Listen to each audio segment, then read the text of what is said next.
Maraming salamat po sa patuloy niyo pong pagsuporta sa aking vlog at patuloy po tayong lumalaki dahil po yan sa patuloy niyo pong pagsuporta sa aking channel.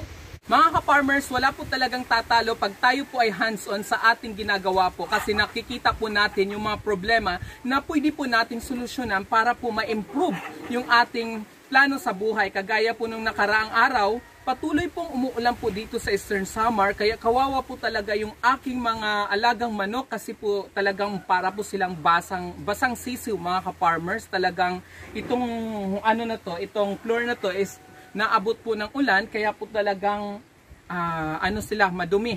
Kaya nung nakarang araw, tinambakan po ito namin ng lupa para po maibsan or hindi na po talaga bahain. Nung nakaraang vlog mga ka-farmers, nasabi ko po yung mga manok ko po, yung heritage chicken ko po is they are started to lay eggs. Kaya po talaga ngayon po is maglalagay po kami ng paitlugan para po maging comfortable yung aming mga manok mga ka-farmers kasi po nag-aagawan na po sila sa isang temporaring box na amin niligay para po may itlugan lang ngayon. Kaya mga ka-farmers, nung makita ko yung ganong sitwasyon, nagpagawa po ako ng paitlugan. So 50 pesos lang po ito mga ka-farmers, kaya po bumili na po ako ng 10.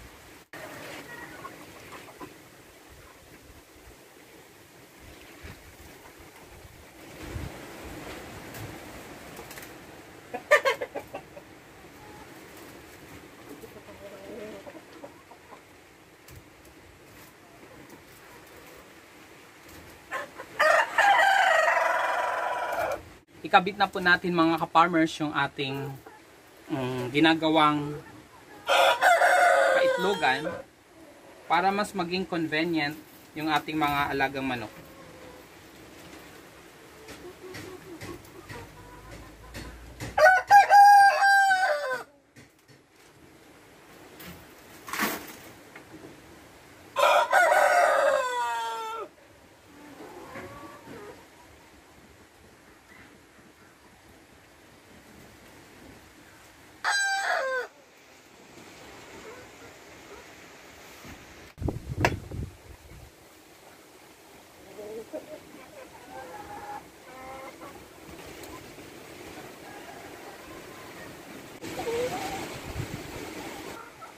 Mga ka-farmers, gusto namang itlog yung ating Plymouth Barred Rock. Huwag ka dyan. Ginagawa ko pa lang yan. Good. You should go there. Pa-English speaking yung manok ko.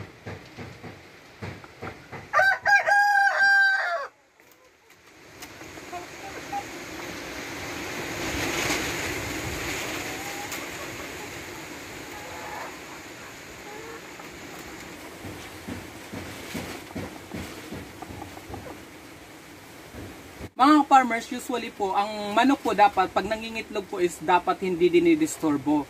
Pero dito sa aking manok na ito, is nasanay ko na po ito, napaamo ko sila. Kahit alam mo silang nangingitlog, kahit bantayan mo yan, talagang wala pong disturbo yan. Kasi sanay na po sila sa akin, mga ka-farmers. Tingnan mo, instead of going there, talagang dito siya sa akin. Kasi sanay po siya at hindi po yan ginagawa. Hindi po yan nangyayari sa mga manok na hindi sanay sa tao.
tayo maglagay ng ating paitlogan.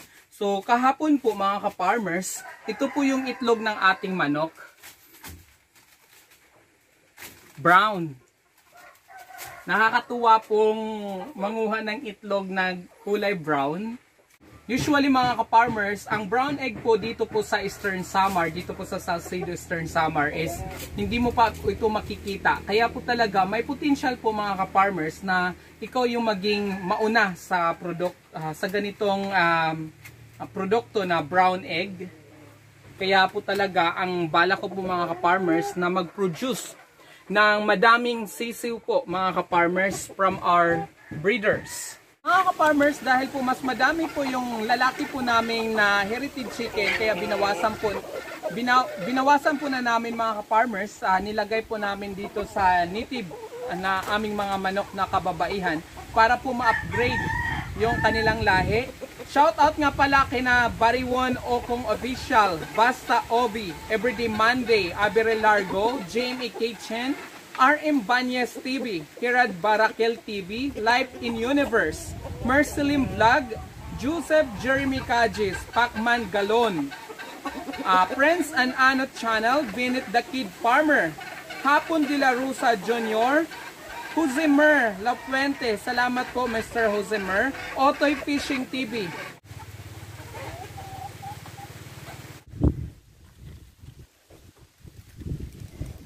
Pakiabot nga ano. Ayan. Grabe mga ka-farmers, ang laki ng guyabano nating nakuha. Mayroon pa oh, mayroon pa. May mga susunod pa po. 3 1/4. Grabe, ang laki po mga ka-farmers yung ating guyabano, 3 1/4.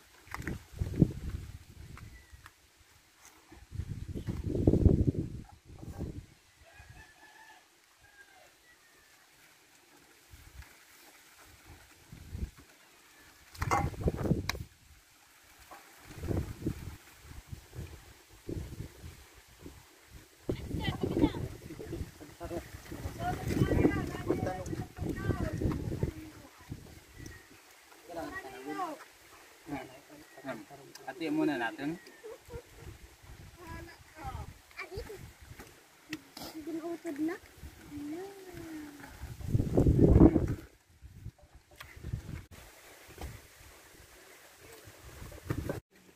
Nakakapaglaway. Ada ka pa na 40 dako. Takan mo. Mautak. Iti nga pa. Ito.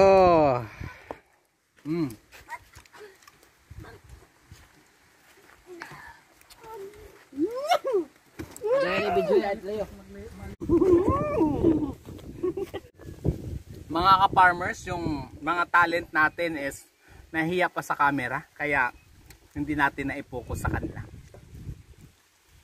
Ang sarap yung sa puno. Yan ang kinaganda.